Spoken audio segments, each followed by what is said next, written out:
Well, happy Thursday to you. Welcome back to our continuing study of the book of Ruth. Last time we began chapter 2 and we were introduced to a new character, the first male character in the book so far of any worth. In fact, the author declares him a worthy man all the way back in chapter 2, verse 1. This morning we continue our study. We're in the field. Boaz has arrived to check on his workers who are bringing in the harvest. He's noticed a new woman following along behind. They're taking advantage of the charity and the benevolence that is built into the law in the book of Leviticus. And he notices her and he asks the foreman, who is this woman? The foreman reminds us, the reader, that it is that Moabite woman, that outsider, Naomi's daughter-in-law, who has come back and who is taking care of Naomi's well-being. She's been here all day. She's worked since morning, except for a short rest. Now, Boaz meets Ruth. Then Boaz said to Ruth, verse 8, "Now listen, my daughter, do not glean in another field or leave this one, but keep close to my young women. Let your eyes be on the field that they are reaping, and go after them. Have I not charged the young men not to touch you? And when you are thirsty, go to the vessels and drink what the young men have drawn." Then she fell on her face, bowing to the ground, and she said to him, "Why have I found favor in your eyes, that you should take notice of me, since I am a foreigner?"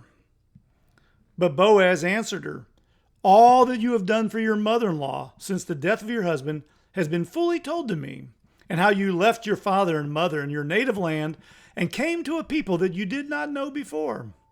The Lord repay you for what you have done, and a full reward be given you by the Lord, the God of Israel, under whose wings you have come to take refuge." And then she said, "I have found favor in your eyes, my Lord, for you have comforted me and spoken kindly to your servant, though I am not one of your servants."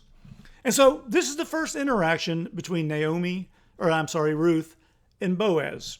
They finally meet. And as their paths cross, we see the shape of the story coming now together. We don't have all the details. Again, remember, assume that you've never read the story. It's being told to you for the first time. The author is doing so, building dramatic tension into it. We're starting to get connections. We're starting to sense, in one sense, maybe a little tension in the positive use of the word between the main characters. Verse 8, "Then Boaz said to Ruth." So he's been talking to the servant about Ruth. Now he wants to talk to her. "Now listen, my daughter," term of infection. Recognition that she is, in one sense, a relative. "Now listen, my daughter, do not go glean in another field or leave this one. You don't need to go anywhere else. I'm going to meet your food needs.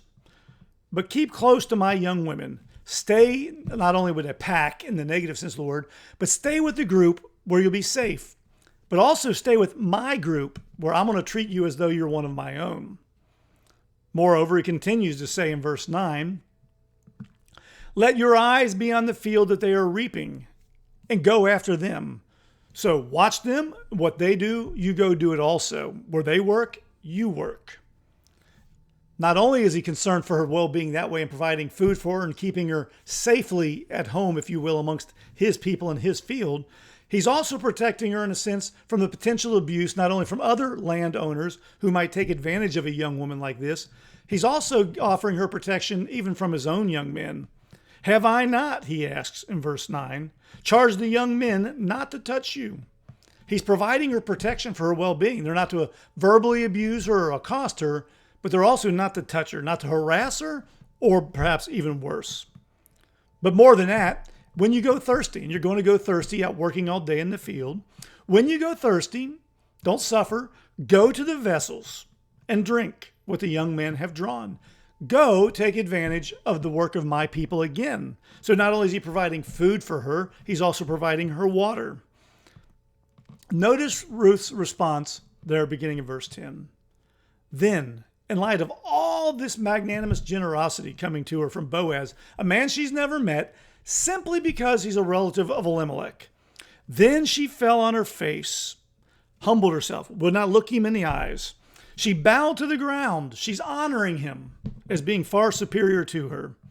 And she said to him, "Why have I found favor in your eyes, that you should take notice of me, since I'm a foreigner?" Lots there, but let's just talk about a few things here as we think about this text. Why have I found favor in your eyes? Immediately what comes to my mind as I read that statement, the beginning of the question, why have I found favor in your eyes? I immediately hearken back to the book of Genesis chapter 6. Remember back there, God is talking about how vile and disgusting and sinful the world has become. God is in essence sorry he ever made humankind, remember? But then it says in chapter 6, but Noah found favor in the eyes of God.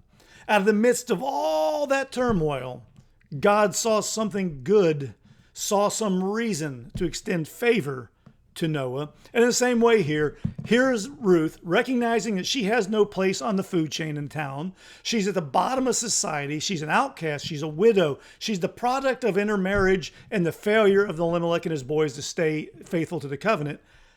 And yet here's this man with power and wealth who's offering her mercy. Why have I found favor in your eyes? In other words, what she's asking is, why all this kindness? Why are you showing me, and here comes the Christian G word, why are you showing me so much grace? And what's the evidence of the grace? That you should take notice of me. You're aware of me. You're paying attention to me. And by all that, she also means something more profound. You're providing and caring for me. It's not just merely that he saw her in the distance. He's gone out of his way to show her kindness, to provide for her needs, both physical as well as, if you will, purity, sexual perhaps, protecting her from the workers around as well. Why have you done it? Since, again, she adds, and this is the author making sure that we remember, since I'm a foreigner, I'm not in the covenant. You don't owe me the allegiance and the loyalty of what's called the law from Leviticus about the gleaning. Why are you taking notice of me? Why do you care? You don't have to do any of this. The author is going to use this in a moment to explain to us more fully about just what kind of woman Ruth is. But Boaz answered her. But she asked a question. She's thinking, why are you going out of your way? I'm not worthy. And Boaz will say, but Boaz answered her, all that you have done for your mother-in-law since the death of your husband has been fully told to me. The people in town know that Naomi is back. They know that she brought back Ruth with her, and they know that she's taking care of and loving on Naomi. Now, set that aside for a moment. That also means there are other people in town who know they're in need, who are desperate, and the other people aren't doing anything to help them. Again, Boaz stands out in the crowd. And I also know how you've left your father and your mother. You left your people, remember, your people will be my people. And you left your native land. You left the land that was seemingly your land of blessing. And you came to a people that you did not know before. You've left them behind. Remember, Jesus says, whoever does not hate his father and his mother is implied, you can't really follow me. He doesn't mean we're supposed to literally hate our family members. What he means is he must be first in our lives. In the case of Ruth, she's clearly shown her loyalty to Naomi. But remember, she also declared in chapter 1, your God will be my God. And so she's come to it and she's stuck to it. She's faithful to the end. And you've come to a people you did not know before. Then comes a word of blessing. The Lord repay you for what you have done. May God bless you because of your faithfulness. And a full reward be given to you. So not only is God going to watch over you and repay you, it's going to be a reward. Ruth has done well.